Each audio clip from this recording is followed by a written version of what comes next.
इस वीडियो में आचार्य जी कहते हैं, रिश्ता टूटने से जीवन नहीं टूटता, बल्कि मोह टूटने का मौका मिलता है। चलो सुनते हैं। प्रणाम आचार्य जी। आचार्य जी, थोड़ा स्वार्थपूर्ण प्रश्न है आज मेरा, और बहुत ज़रूरी है मेरे लिए खासकर। अभी मेरे घर की स्थिति थोड़ी ज़्यादा खराब चल रही है। गृह क्लेश प्लस दाम्पत्य जीवन में मेरी स्थिति इतनी ज़्यादा खराब है कि मैं डिवोर्स की स्थिति तक आ गया हूँ। मेरे घर में ये स्थिति है कि मैं 8 महीने से अपनी वाइफ से नहीं मिला हूँ। छोटा बच्चा है, वह भी पटना रह रहा है वाइफ के साथ। और मदर की स्थिति यह है कि वह उनको लेना नहीं चाहती हैं। और मैं तो सबके साथ एडजस्ट कर सकता हूँ, करना भी चाह रहा हूँ, क्योंकि मुझे अपनी चेतना का स्तर बढ़ाना है। इस स्थिति में मैं आ रहा हूँ, कुछ तरक्की हो रही है आध्यात्मिक की ओर, तो मैं रुकना नहीं चाहता, मैं आगे ही बढ़ना चाहता हूँ। पर मेरी टांग खींचे जा रही है दोनों तरफ से। मैं कुछ कर नहीं पाता। पारिवारिक रूप से मैं बहुत परेशान हो गया हूँ। अब ये स्थिति आ गई है कि लीगल हर्डल भी आने वाला है, मुझे ऐसा महसूस हो रहा है। तो मैं कैसे बढ़ पाऊंगा? मुझे ये समझ में नहीं आ रहा है। आपकी सारी शिक्षाओं से मैं आगे बढ़ रहा हूँ, बट वो कुछ रुकावट सी होती है कि मैं बार बार फिर पीछे खिसक जा रहा हूँ बार बार। मुझे पता है इस प्रश्न पर आपने काफ़ी बार बोला है, मैंने सारी चीज़ें सुन के आया हूँ साहब, लेकिन मेरी स्थिति अभी बड़ी गंभीर बनी हुई है। मैं क्या करूँ?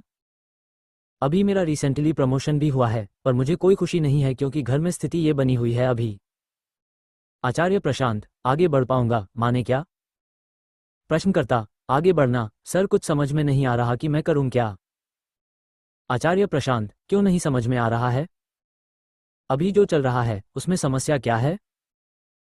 प्रश्नकर्ता, कोई समस्या नहीं है सर, पर मैं तो इसको छोड़ना ही नहीं चाहता बिल्कुल भी।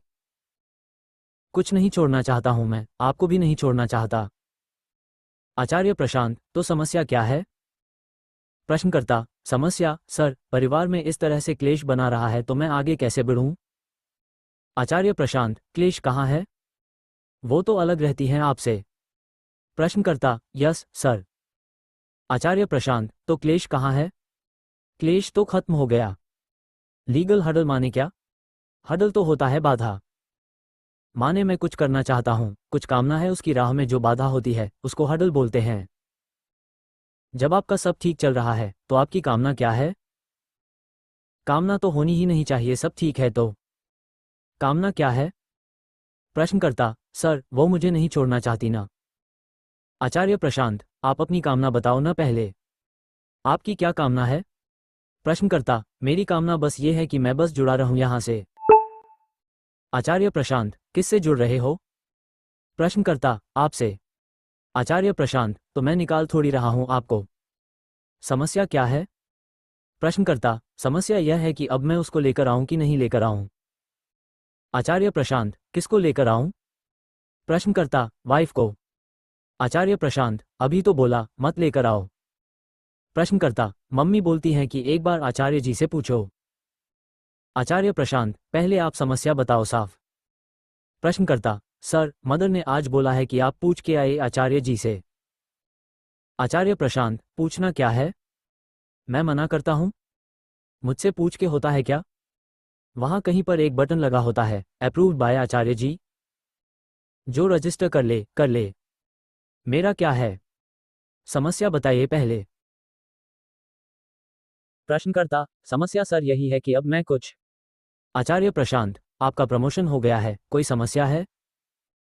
प्रश्नकर्ता, नहीं सर, कोई समस्या नहीं। आचार्य प्रशांत, आप गीता से जुड़े हुए हैं, कोई समस्या है? प्रश्नकर्ता, बिल्कुल नहीं सर। आचार्य प्रशांत, समस्या क्या है? प्रश्नकर्ता, मैं सर कंसंट्रेट नहीं कर पा रहा हूं। आचार्य प्रशांत, क्यों नहीं कर पा रहे, समस्या बताइए। प्रश्नकर्ता, क्योंकि वह मेरी टांग खींचते रहते हैं। आचार्य प्रशांत, टांग कैसे खींचते हैं? वो तो दूर हैं। प्रश्नकर्ता, सर उसी समय ऐप पर मैं सुन रहा हूं आपको फोन आते रहते हैं। आचार्य प्रशांत, तो फोन तो आ रहा है, साइलेंट पर कर दीजिए, बंद कर दीजिए, कुछ कर दीजिए। समस्या क्या है? जब तक समस्या बताओगे नहीं ईमानदारी से, तब तक बात बनेगी नहीं। प्रश्नकर्ता, कुछ फंसा हुआ है सर, कुछ समझ में नहीं आ रहा। आचार्य प्रशांत, ऐसे बोल रहे हो जैसे जानते ही नहीं क्या फंसा हुआ है। 8 महीने से सेक्स नहीं मिला होगा, और क्या है? इधर उधर की बातें दुनिया भर की। यही? प्रश्नकर्ता: नहीं सर, ऐसा नहीं। आचार्य प्रशांत: तो फिर रोमांटिक मीठी मीठी बातें नहीं करी 8 महीने से?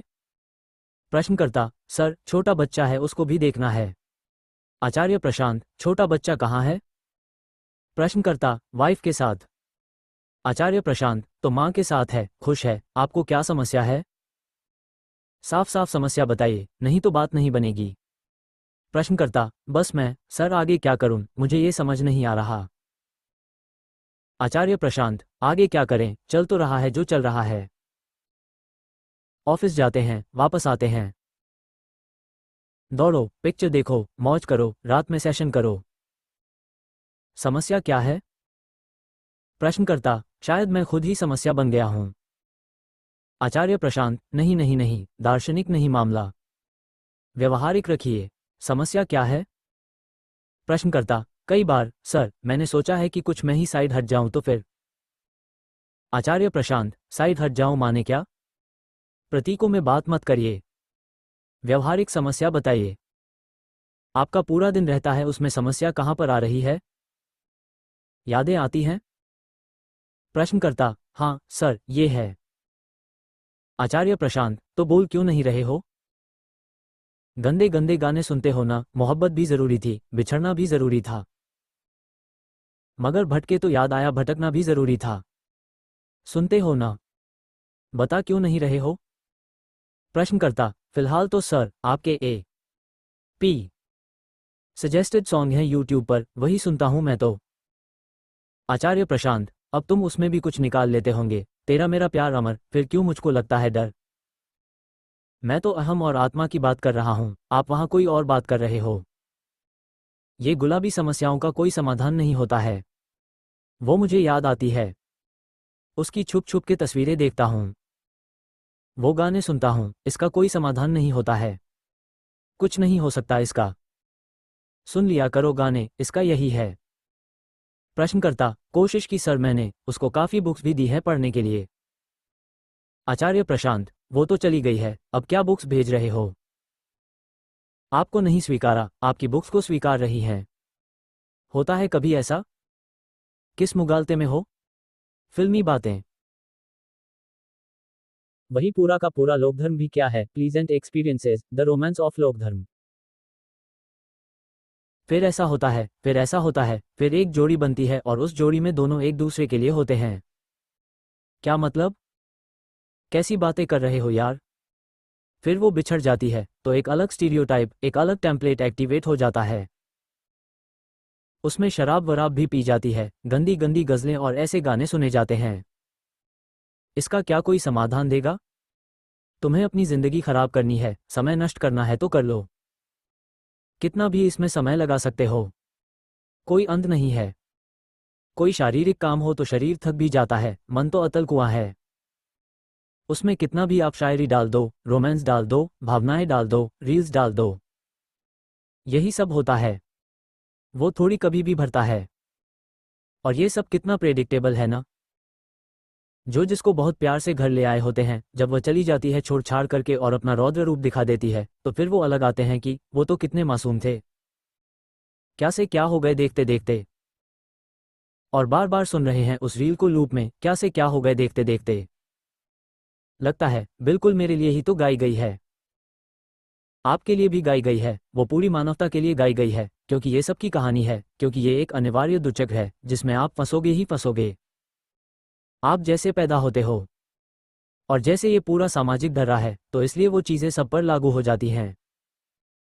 हाँ, किसी पर 25 की उम्र में, किसी पर 45 की उम्र में, किसी पर हो सकता है 55, 65, 105 की उम्र में। अभी तो आ रहा है एक बड़े अभिनेता का 40 साल के बाद, अब भारत में उसका डिवोर्स हो रहा है। उसमें मुंह लटकाने की क्या बात है? सबके साथ होना ही था, तुम्हारे साथ भी हो रहा था, ये मौत जैसी चीज है तो होनी ही है, इसमें क्या परेशान हो रहे हो? और परेशान हो सकते हो कितना भी, होना है तो हो लो।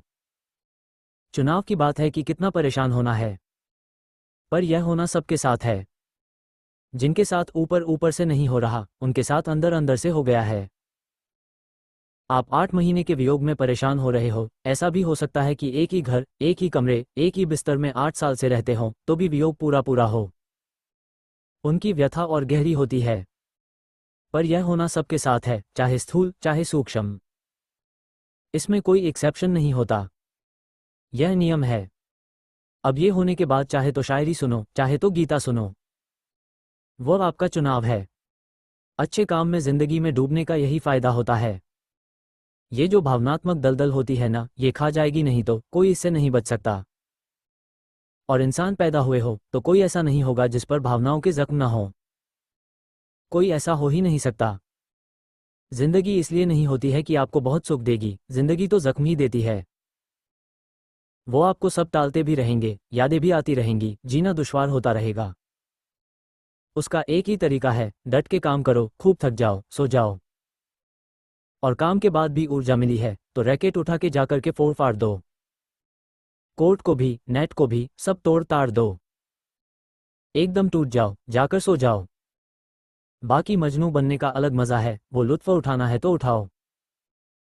मेरे ख्याल से हीर रांझा का है, उसमें अभिनेता राजकुमार, ये दुनिया, यह महफिल मेरे काम की नहीं। क्या गजब का पिक्चराइजेशन है। अच्छा खासा आदमी बिल्कुल उसमें बाबा बन जा रहा है। एक गाने के अंदर अंदर 5 मिनट के गाने में उसका पूरा रूपांतरण हो जा रहा है। और चाहो तो वो सब भी कर सकते हो। जिंदगी तुम्हारी है, पूरी स्वाधीनता है, बर्बाद करना चाहो तो पूरी छूट है। क्यों भाई? और ये मसले सबके साथ होते हैं, जो बोले नहीं हैं। मक्कार, हमें कैसे पता ये सब रील्स सुनी जाती हैं? सबके साथ होता है। प्रश्नकर्ता, thank you so much sir. जैसा कि आचार्य जी ने बताया, जीवन दुख से नहीं, अज्ञान से टूटता है। सत्य के साथ जुड़िए। धन्यवाद।